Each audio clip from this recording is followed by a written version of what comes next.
Nakatakdang lumaban bilang kinatawan ng Pilipinas ang isang Philippine Dragon Boat team sa Penang International Dragon Boat Festival. Ngayong weekend nagaganapin sa bansang Malaysia. Puspusan na ang pagsasanay ng grupo, kabilang na ang mga atletang persons with disability. Yan ang ulat ni Jessie Atienza ng PTV Cebu. Gamit ang kanilang Dragon Boat, tumulong sa pagsagip ng mga binahang kababayan sa Metro Cebu ang mga miyembro ng PADS Adaptive Dragon Boat Racing Team matapos manalasa ang Bagyong Tino. May iba't ibang kapansanan man sila, hindi ito naging hadlang upang makatulong sa mga kababayan. Ayon sa founder ng grupo, binahari ng karamihan sa kanilang mga miyembro. Actually, a portion of our paddlers na biktima talaga sa baha, no? We even had the opportunity to use our dragon boats para ma-rescue yung mga kasama natin. They even volunteered their time, no? To rescue other families in Talamban and in Consolacion. And we're very happy that yung impact ng sports to our athletes na it goes beyond sports ba, na na-extend sila. Attention! Row! 1, 2, 3, 4! Ngayon, todo ensayo na ang mga miyembro ng PADS Adaptive Dragon Boat Racing Team sa karagatan ng Mactan Channel na binubuo ng mga abled at ng mga persons with disability na mga atleta na lalaban muli para sa Pilipinas.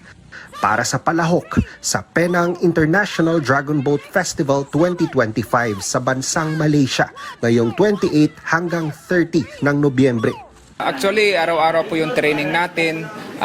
Natigil lang po tayo nung may bagyo dahil delikado po at hindi tayo pinapayagan nung Coast Guard na mag-training. So, after ng bagyo, nung hindi na pinagbabawalan na mag-training, so araw-araw po yung training natin. Every morning, then morning boat, then afternoon is gym strength training po.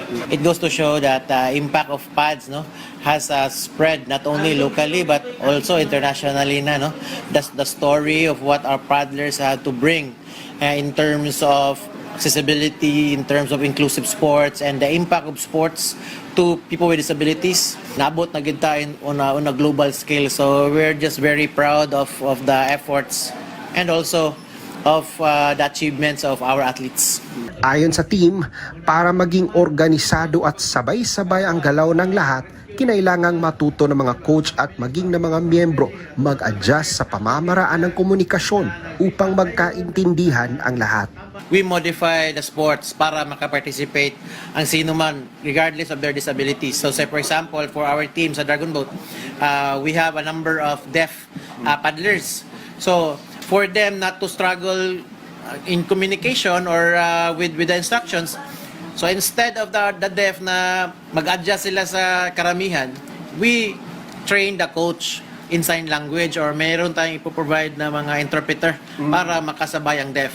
Iba't ibang kategorya ang lalahukan ng koponan ngayong weekend, gaya ng Dragon Boat Tug of War, 400-meter race category at Masters category para sa mga 40 years old pataas. 3 beses na rin nagkampiyon ang PADS Adaptive Dragon Boat Racing Team sa International Dragon Boat Federation Competition. Mula sa PTV Cebu, Jessie Atienza para sa Pambansang TV sa Bagong Pilipinas.